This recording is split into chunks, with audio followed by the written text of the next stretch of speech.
Well, he's back, everyone's friendly neighbourhood atheist, with another best-selling attempt to tell God nobody likes him. Let me tell you a bit about this book, The Good, the Bad and the Ugly Fish. Do not miss the ugly fish. For many, this book will feel like a Slimming World version of The God Delusion, aimed at teenagers. And despite receiving significant rebuttals to the God Delusion, Dawkins essentially cracks out the same old argument here. Evolution is incompatible with God, evolution is true, therefore God is false.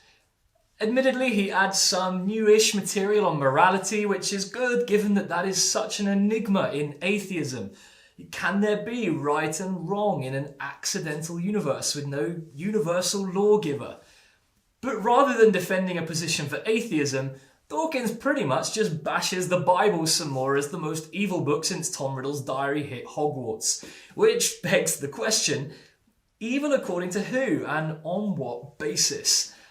I don't know if that was intentional or not, but it felt a bit like Dawkins missed the thrust of the morality debate. Well, let me say what was good about this book. Dawkins continues to strive to get people to engage their brain on the topic of God. His scientific background means that he places huge emphasis on evidence in order to hold beliefs. This is a healthy check for folk who just believe whatever VeggieTales told them. As a teenager, I was personally really inspired by Dawkins to go and do some work and look at the evidence for Christianity. It was partly his challenge that led me to become a convinced Christian. Probably not what he had in mind. That whoever we are we willing to go and look at the evidence and be proved wrong? I was also happy to see Dawkins showing a bit more honesty in this book, admitting, for example, that every serious scholar accepts the historicity of Jesus. That just edged towards being able to have a real discussion about who Jesus was or wasn't. Now, some things that weren't so great in this book. First, for a man who claims to be roommates with logic, none of the arguments in this book actually follow logically. Take the three overarching arguments in the book. People worship lots of different gods, therefore God isn't real. God does things in the Bible I don't like, therefore God isn't real. Evolution is true, therefore God isn't real. You kind of almost miss it because he's a witty writer, but none of those follow logically. Understanding how something was made doesn't remove the need for a maker. The existence of myths about God doesn't mean there is no God. These are just deductive fallacies.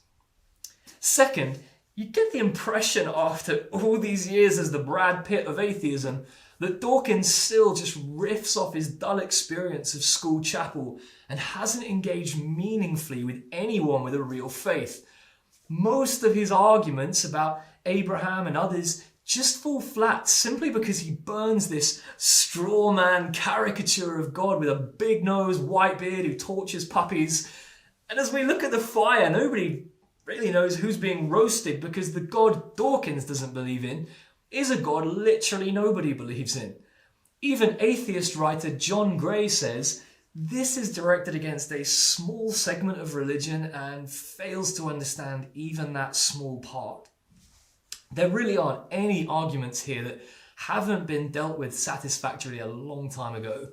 One sassy reviewer wrote, "Clearly the one thing that cannot be allowed to evolve is his own point of view." Third, sure, Dawkins doesn't engage honestly with the theologians, but he's not particularly honest about the scientific community either. In the book, he wheels out this rusty, beat-up idea that God and science are incompatible, that science is self-evidently atheistic, and just repeatedly suggests that no serious scientist or academic believes in God. But there are simply too many scientists of faith to sustain that myth. For example, the science department Dawkins worked at most of his career at Oxford University was founded by Christians. The hero and founder of Dawkins' field of genetics, Gregor Mendel, was a Christian.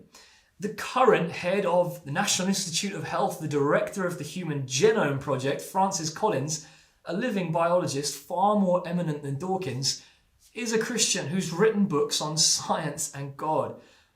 Even in my own experience, one person who pointed me to Christ was a scientist. My mum is a believer and holds a PhD in astrophysics. My wife became a Christian at university while studying biology, where she actually got a cracking selfie with Richard Dawkins. Look, Dawkins dupes his readers with this myth that no scientist believes in God. That's just a fairy tale. Finally, the ugly fish. This was a point that clearly Dawkins felt was such a devastating defeater of religion. He had it printed on glossy colour paper in the middle of the book. It's a picture of a very ugly fish. So ugly, Dawkins says, there can't possibly be a creator.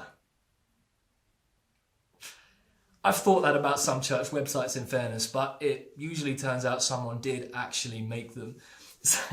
So would I recommend this book? Well, if you've read Dawkins before, it doesn't really add much. Just more of the same old smoke from the Archbishop of Ranterbury. If you want to engage seriously with the atheist worldview, there are much better options. I'll be reviewing another book next week, so hit subscribe now. If you've already read the book and you want a longer response, Rupert Short has a book, Outgrowing Dawkins, God for Grown-Ups. But better still, why not try one of Francis Collins' books or one by Antony Flew, who was the big-name celebrity atheist before Dawkins, who actually ended up becoming a Christian. I hope that's helpful. This channel is called Two Thieves because I want to engage people with different views about Jesus and faith. So share your comments below, hit subscribe, have a great day.